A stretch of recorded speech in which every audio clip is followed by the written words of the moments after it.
विचारण न्यायालय के समक्ष जो कार्रवाइयाँ की जाती हैं उसमें किसी भी निष्कर्ष पर पहुँचने के पहले माननीय न्यायालय साक्ष्य विधि द्वारा जो सिद्धांत स्थापित किए गए हैं, भारतीय साक्ष्य अधिनियम में साक्ष्य से संबंधित जो नियम दिए गए हैं उनका पालन करती है।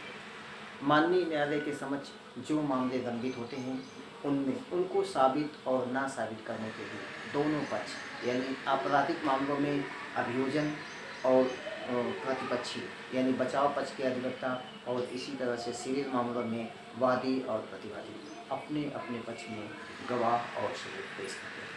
जब न्यायालय के समक्ष साक्षी उपस्थित होता है तो ऐसी दशा में साक्षियों की परीक्षा की जाती है। साक्षियों की परीक्षा के दौरान उनकी मुख्य परीक्षा की जाती है और प्रति परीक्षा की जाती है और यदि बुलाने वाला पक्षकार चाहे तो पुनः परीक्षा की जाती है। और इसी तरह से परीक्षा के दौरान एक महत्वपूर्ण प्रश्न उठता है, सूचक प्रश्न।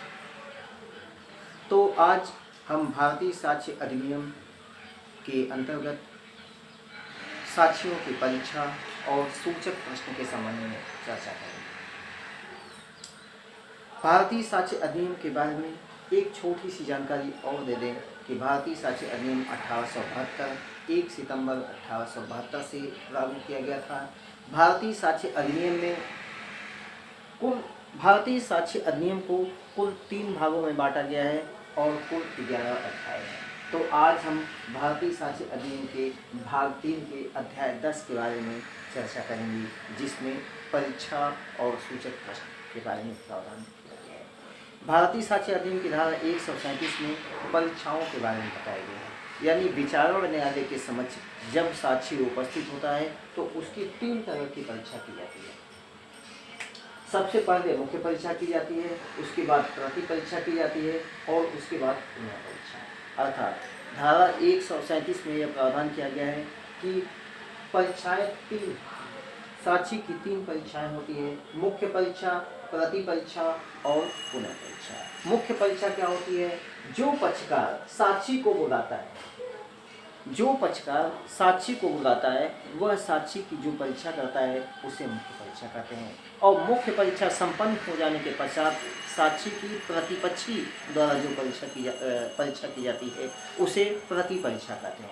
और इसी प्रकार मुख्य परीक्षा और प्रति परीक्षा के समाप्त हो जाने के पश्चात साक्षी की जब उस पक्षकार द्वारा जिसने उस साक्षी को बुलाया है परीक्षा की जाती है तो उसे पुनः परीक्षा कहते हैं।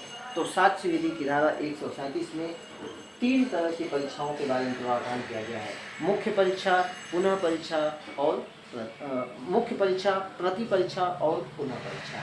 इसके बाद परीक्षाओं का क्रम बताया गया है। धारा 138 में यह बताया गया कि किस क्रम में ये तीनों परीक्षाएं होंगी। तो साक्षी की सबसे पहले मुख्य परीक्षा होगी। साक्षी की सबसे पहले मुख्य परीक्षा होगी। मुख्य परीक्षा वह पक्षकार करेगा जिसने उस साक्षी को बुलाया है।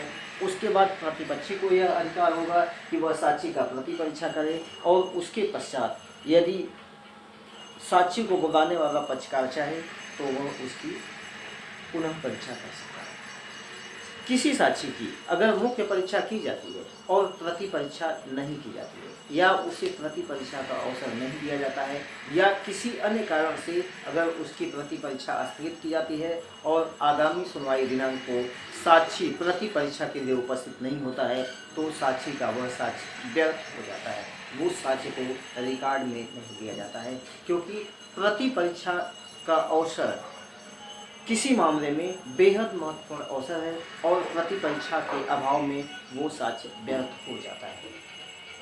तो ये है मुख्य परीक्षा, प्रति परीक्षा और पुनः परीक्षा और धारा 138 में परीक्षाओं का क्रम। इसी तरह से धारा 141, 142 और 143 सूचक प्रश्नों के संबंध है। धारा 141 में सूचक प्रश्न को परिभाषित किया गया है, रीडिंग क्वेश्चन।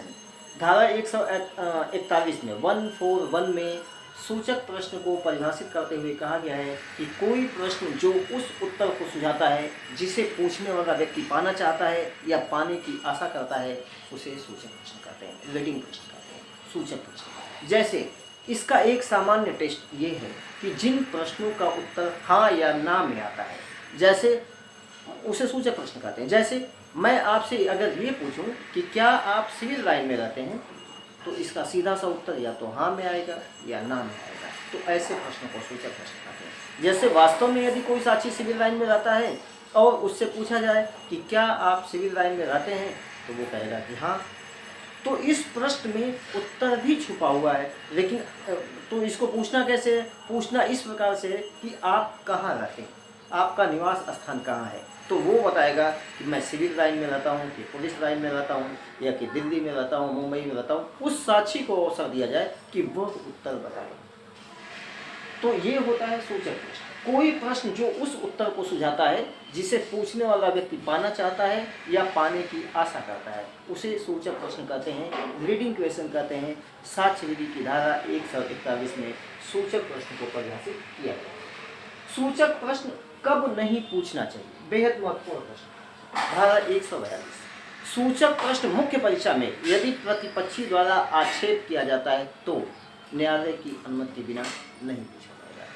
धारा 142 एक सामान्य नियम, धारा 141 सूचक प्रश्न को परिभाषित करती है। 142 में यह बताया गया है कि सूचक प्रश्न कब नहीं पूछना चाहिए।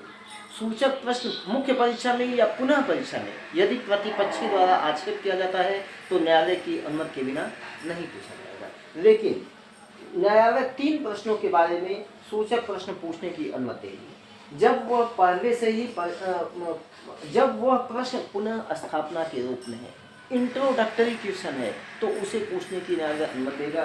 दूसरा, वह प्रश्न निर्विवाद रूप से स्थापित हो चुका है, उस प्रश्न के संबंध में किसी तरह का कोई विवाद नहीं है, तो उसके संबंध में भी न्यायालय सूचक प्रश्न पूछने की अनुमति देगी। और तीसरा, यदि न्यायालय की राय में पहले से ही पर्याप्त रूप से साबित हो चुके हैं तो ऐसे प्रश्न के संबंध में भी सूचक प्रश्न पूछने की न्यायालय द्वारा अनुमति दी जाएगी। तीसरी बात, धारा 143 सूचक प्रश्न कब पूछा जा सकेगा। तो बिल्कुल सीधा और सपाट उत्तर है कि सूचक प्रश्न प्रति परीक्षा में पूछे जा सकेंगे। प्रति परीक्षा में पूरा अधिकार है। जैसे मुख्य परीक्षा किस संबंध में होगी, मुख्य परीक्षा होगी सुसंगत बातों के संबंध में होगी। प्रति परीक्षा किस संबंध में होगी, प्रति परीक्षा भी सुसंगत बातों के संबंध में ही होगी, परंतु यह इस बात को कन्फाइन नहीं किया जा सकता, ये निर्धारित नहीं किया जा सकता है कि जहाँ तक मुख्य परीक्षा हुई है हम सिर्फ उतना ही प्रति परीक्षा करें। सूचक प्रति परीक्षा उससे ज़्यादा हो सकती है, परंतु उसे हर हाल में सुसंगत तथ्यों से संबंधित होना होगा। तो दोस्तों ये है धारा 137, 138, 141, 142 और 143 साक्ष्य विधि की ये 5 धाराएं, जिसमें धारा 137 में परीक्षाओं के बारे में बताया गया है कि साक्षी की परीक्षाएं कौन कौन सी हैं, मुख्य परीक्षा, पुनः परीक्षा, मुख्य परीक्षा, प्रति परीक्षा और पुनः परीक्षा। धारा 138 परीक्षाओं का क्रम, यानी किसके बाद कौन सी परीक्षा होगी, अर्थात सबसे पहले मुख्य परीक्षा, फिर प्रति परीक्षा और फिर पुनः परीक्षा। इसके बाद धारा 141 सूचक प्रश्न को परिभाषित किया गया है। धारा 142 उन्हें कब नहीं पूछना चाहिए और धारा 143 सूचक प्रश्न कब पूछा जा सकेगा। तो दोस्तों ये रहा साक्ष्य विधि का एक बेहद ही महत्वपूर्ण बिंदु।